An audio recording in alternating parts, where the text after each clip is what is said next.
The game, it's unique. It's not played in an arena, but on hundreds of natural rolling acres. And every day, you're out there, making sure that this always growing surface is at its best. Even now, in these challenging times, you're still maintaining this great game. Getting ready for the day when we can all play again.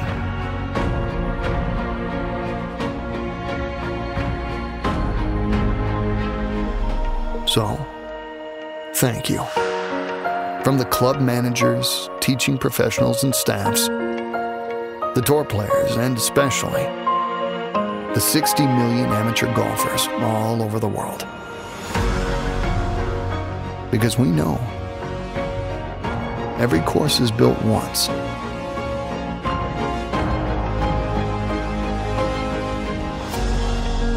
But it's maintained forever.